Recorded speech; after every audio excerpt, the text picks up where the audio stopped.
모시겠습니다. 더불어민주당 박주민 의원님을 큰 박수로 모시겠습니다.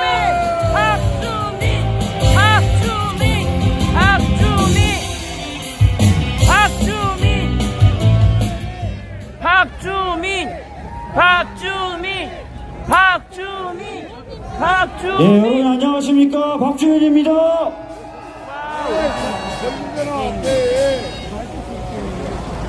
여러분, 이제 곧 탄핵 심판 결론이 나옵니다. 결과가 어떨 것 같습니까, 여러분? 맞습니다. 120% 탄핵 인용입니다. 그런데 사실 걱정하시는 분들이 좀 많이 계신 것 같아서 차분하게 헌법에 비춰봤을 때 당연히 탄핵이 나온다는 그런 이야기를 조금 드리고 내려가도록 하겠습니다. 여러분, 우리는 사회를 이루고 살기 위해서 어쩔 수 없이 통치 시스템을 구성합니다. 맞죠? 그런데 그 통치 시스템이 자기네들 마음대로 권력을 행사하면 되겠습니까? 안 되겠습니까? 그래서 여러 가지 견제 장치를 달았고 국가기관끼리는 서로 견제하도록 만들었습니다. 그래서 국가기관들, 권력 시스템들은 여러 가지 제한이 붙은 상태에서 서로 견제하면서 불편하고 그리고 굉장히 신중하게 자신의 권한들을 행사해야 됩니다. 맞죠? 네. 특히 대통령, 행정부는 권한이 강한 만큼 그러한 견제가 훨씬 더 강하고 많습니다. 국회가 마음에 안 든다, 부정선거에 대한 의심이 있다 라는 이유로 국회에 군을 투입할 권한을 줬습니까, 우리가? 아니요. 선관위에 군을 투입할 권한을 우리가 줬습니까? 아니요. 헌법이 그런 것을 용납하고 있습니까? 이것이 바로 우리 헌법의 기본적인 원칙이자 시스템의 골간입니다. 그런데 지난 12월 3일날 윤석열은 바로 그런 헌법의 골간이자 기본 원칙을 침해한 것입니다, 여러분.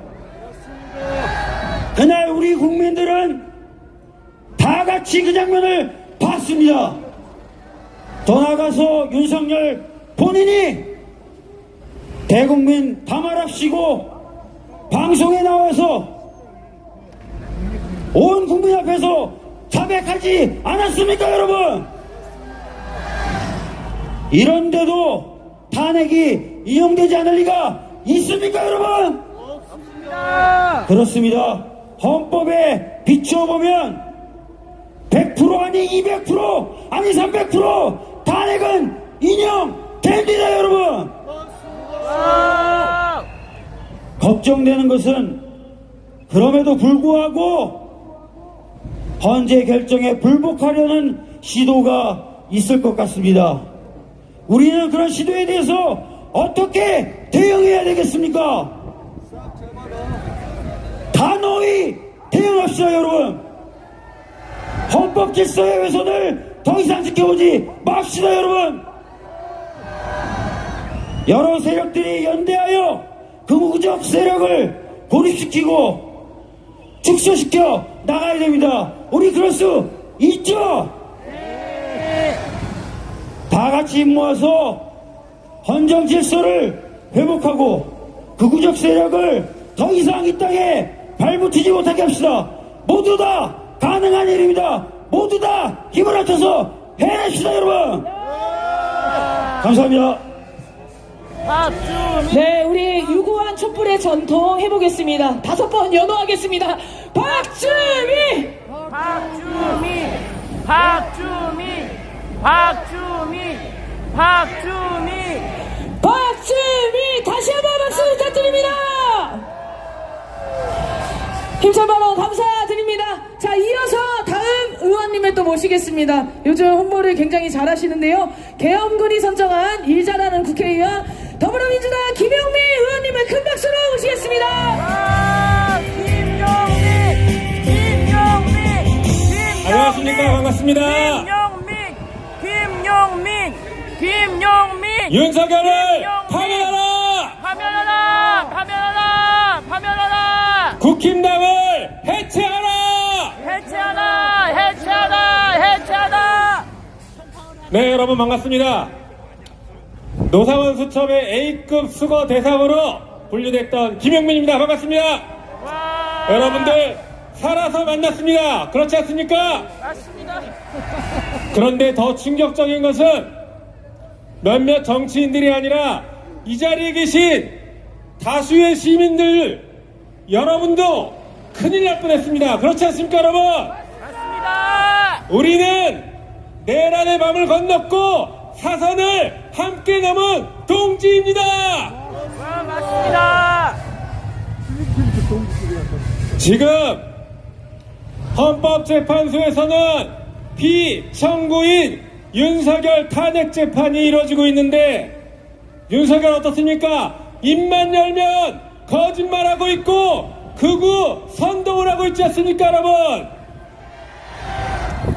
윤석열이 하도 어이없는 거짓말을 해서 제가 한 가지 좀 말씀드려 보겠습니다.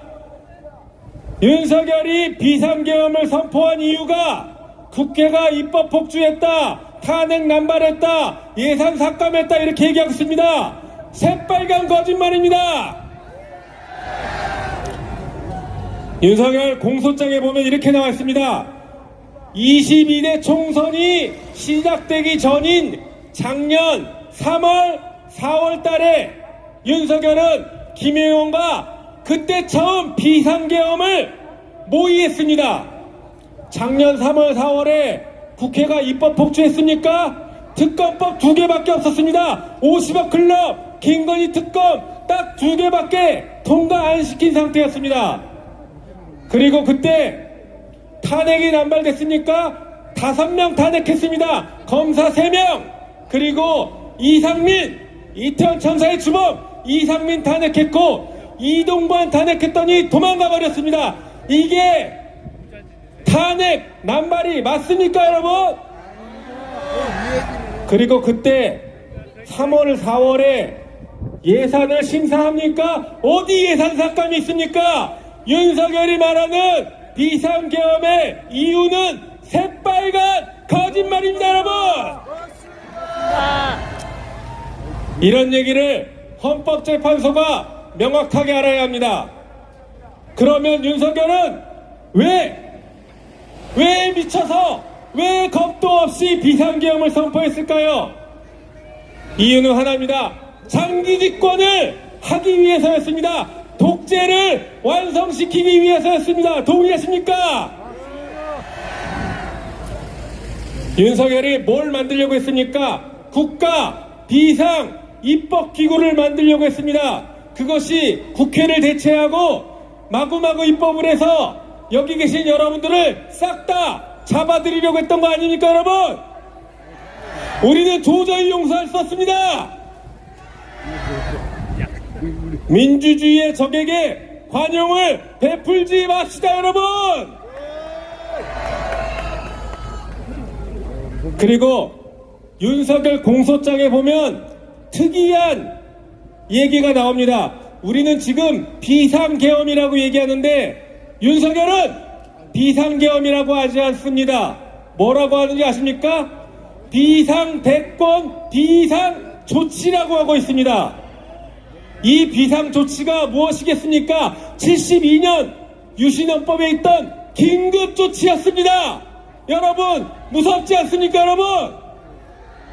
그리고 72년 유신헌법에 있던 긴급조치가 80년 전두환 헌법에는 비상조치라고 되어 있었던 것입니다. 윤석열은 비상계엄이 아니라 사실은 비상조치, 긴급조치를 하려고 했던 것입니다, 여러분. 반드시 단죄합시다.